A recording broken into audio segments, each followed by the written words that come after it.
User accounts. Before users can log onto your computer, they need to have a user account. In an Active Directory domain, users and group accounts are created and controlled from the Active Directory Users and Computers MMC snap-in. So to open this snap-in, we'll click on Start, Administrative Tools, Active Directory Users and Computers.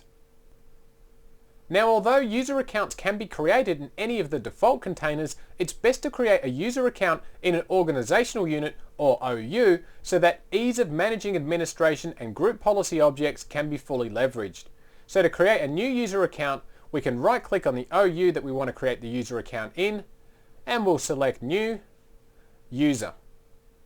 Now take note though, you must be a member of the Enterprise Admins, Domain Admins or Account Operators groups, or you must have been delegated administrative permission to create user objects in these containers.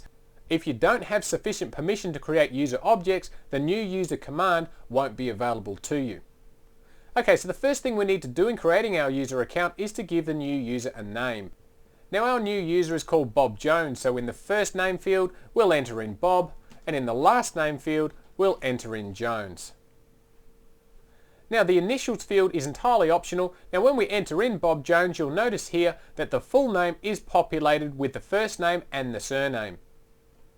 Okay, now we need to give Bob Jones a user logon name, and this is also known as a user principal name or UPN. In fact, you'll hear the term user principal name or UPN used quite frequently, so become accustomed to be calling it a UPN. So I'll give Bob a UPN of B Jones. Now you'll note over here on the right that I can't change the DNS name of the domain, but we'll talk a little bit about this later on. Now this UPN can be used to log on to any Windows system that's running Windows 2000, XP or 2003, but this name must be unique within your Active Directory forest. Now the pre-Windows 2000 logon name is used for what's known as down-level clients, which include things like Windows 95, 98, ME and NT. Now this field is required, and again it must be unique within your domain. Now once this information is complete, click Next, and then we'll be presented with a new dialog box that requires us to enter in a password for Bob's user account. So type in a password for Bob's account, and I'm just going to use password as lowercase here. Now by default, you'll note that user must change password at next logon's checked. Now as obvious as this sounds, this means that the first time that Bob logs on using this account, he's going to have to change his password from the one we've just supplied here. Now this is good not only for security's sake, but it also shifts the responsibility from the administrator back to Bob. Now it's not that us administrators want someone else to blame if Bob's account happens to be compromised or activities occur using Bob's account that are inappropriate for our organisation. It's just a good security practice that the only person that knows the password for Bob's account is Bob himself. Now sure, as an administrator, we can take ownership of Bob's files or reset his password if we need to, but we don't need to know his actual password. Now if that doesn't convince you, consider if Bob notices some confidential documents are missing or have been changed, now he's looking for someone to blame. Now let's see, who else knows his password? Oh, that's you, the administrator. So guess who gets put in front of the Spanish Inquisition first? So for all people involved and to remain in line with best security practices, make sure that you leave this box checked. Now next we have the user cannot change password box. For a normal user account, it's best to leave this one unchecked. Changing the user password on a regular basis is a good security practice. The most likely reason you'd want to use this field would be for a system account. So let's say that you have a script that updates a database every day at 9 o'clock.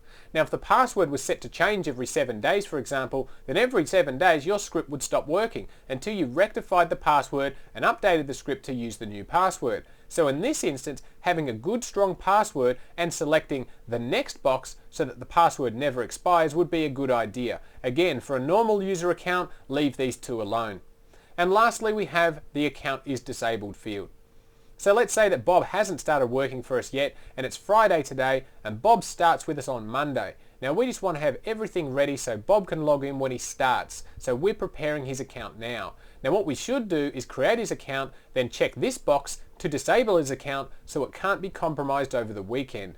And then on Monday morning we'll re-enable the account so Bob can use it. Okay, now that's all done, so review it, make sure you filled everything in correctly, and then click Next. Now we just get a review screen. It's just a brief summary telling us that when we click finish, Bob Jones will have a new user account. It shows the UPN and also any of the other settings that we specified for his account. So if that's all okay, we can click on finish and Bob's account will be created. Or will it? Now I wanted to show you what would happen if the password didn't meet the new Windows 2003 complexity requirements. By default, you cannot create a user with a password that doesn't meet certain conditions. To understand what these conditions are, we must open our domain security policy. So we'll click on Start, Administrative Tools, and then we'll launch the domain security policy. So to find out what's causing Bob's account creation to error, we need to look at our account policies that are being enforced in our domain. So we'll expand our account policies and we'll choose the password policy. Now all password policies are defined at the domain level. Now over here on the left hand side, you'll see the policies itself, and on the right hand side, we'll see the current policy setting. Now there's 6 password policies in Windows 2003 by default, so let's go and take a closer look at them. Now first we have Enforce Password History. Now this keeps track of the passwords that we've used in the past, and you can see that it's currently set to 24. Now this means that when we finally create Bob's account and later he goes and changes his password to something else, he'll not be able to go back and reuse the same password he had before, not at least until he's cycled through 24 other different passwords. Now the next setting, Maximum Password Age, is currently set at 42 days, so Bob will only be able to use the same password for 42 days until he's forced to change it. Now next we have the Minimum Password Age, and this is set to 1 day. Now this setting works in conjunction with the Maximum Password Age in the sense that it's best practice to have a minimum amount of time before Bob can change his password. Now the reason for this is, let's say Bob has his favourite password. All Bob would theoretically have to do once the 42-day limit is up is change his password 24 times, and now he can continue to reuse his favourite password. But by having a minimum time of 1 day here, Bob must at least use the new password for 1 day before he can change it. So this means that at least for the next 24 days, Bob is going to have to use a new password for at least 1 day. Now sure, after 24 days he can go back to his old favourite, but he's going to get sick of trying, that's for sure. Now next we have the minimum password length, and that's 7 characters. Now our password was password, and that has 8 characters, so it can't be this setting that's preventing us from creating Bob's account. Now the next setting is the one that's tripping us up in creating Bob's account. Password must meet complexity requirements. So let's go and take a closer look at complexity requirements. To meet the complexity requirements of Windows 2003 Domain Security Policy, a user's password must not contain all or part of the user's account name, and it must be at least 6 characters in length. It also must contain characters from 3 of the following 4 categories: English uppercase characters A through Z, lowercase characters A through Z, the numbers from 0 to 9, and it must contain a non-alphabetic character. So our password certainly doesn't meet those requirements. Now this password on the other hand does meet requirements. It contains at least 1 uppercase character as well as a special character, and of course 1 or more lowercase characters. Now this password itself is 8 characters in length, and this also meets that requirement. Now I will note, however, that variations on the word password is still not a great password as far as our security is concerned, but we're just using this for our own example. So choose something far less crackable for your own benefit. Now before we close down our domain security policy, we'll take a look at the last setting, store passwords using reversible encryption. Now as it sounds, enabling this policy will store passwords using encryption that's reversible. Now if you have older applications that require knowledge of users' passwords for authentication purposes, you would enable this setting. Now storing passwords using reversible encryption is basically the same thing as storing them in plain text, hopeless as far as security is concerned. But this policy will be required if you're using the Challenge Handshake authentication protocol through remote access or internet authentication services, or if you're using digest authentication in IIS. Now the default setting of course is disabled, so unless you have a screaming requirement to enable it, then leave it as it is. Okay, to see what password policies are being applied to our domain, we can simply, I'll close this down first, we can simply go to our domain, right click and select Properties, then we'll come up here to the Group Policy tab. And here we can see that our default domain policy is linked to our testdomain.com domain. So we know that those settings that we've just looked at in our domain security policy are being enforced. Okay, so we know that Bob's password isn't complex enough for our domain security policy. So what we'll do is we'll right click, we'll select New, User, and we'll quickly run through Bob's account creation process again. We'll enter in Bob Jones and his UPN of B Jones, and we'll hit Next. And now we need to enter in a complex password, so we'll do that now, and we'll confirm it again. And we'll go back to exactly how we had his settings before, and we'll click Finish. Okay, success at last. We can see that Bob's account has been created, and we can see it here in our Users OU. But what's this red X next to his name? Well, if you recall that when we set up Bob's account, we chose to disable it.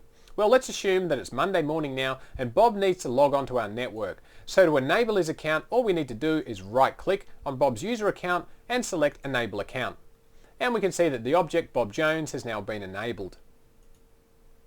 Now Bob is free to log in using the password we've supplied, and then he'll be asked to change the password when he first logs on. Okay, now that Bob's account has been created, let's go and take a look at his account to see what other settings he has available. So we'll right click on Bob's account and we'll choose Properties. Now you can also double click on Bob's account and it will bring you to the same place. Okay, this time we've got a lot more information to see about Bob's account. Now you'll instantly notice that we do have a lot of tabs at the top. The default tab is the General tab. And this is where we can put some contact type information about Bob. Now his first name, last name and the display name is already filled in, but we can add in other information such as a description, what office he works in, his telephone number, an email address if he has a mail enabled account, and of course a web page if we like. Next we have the Address tab, and this probably speaks for itself. Yes, you can add some location information about Bob, where he works and so on.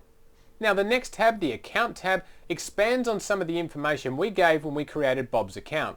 So here you can see his UPN, his pre-Windows 2000 logon name, and some of the configuration options we supplied when we created his account. Now in the Logon Hours button, the default is that Bob can log on during any hours of the day or night, and this is indicated by these blue colours. Now there's a key here on the right that tells us whether Bob can log on or off, blue being log on permitted, which you can see is all the time, and of course white being log on denied.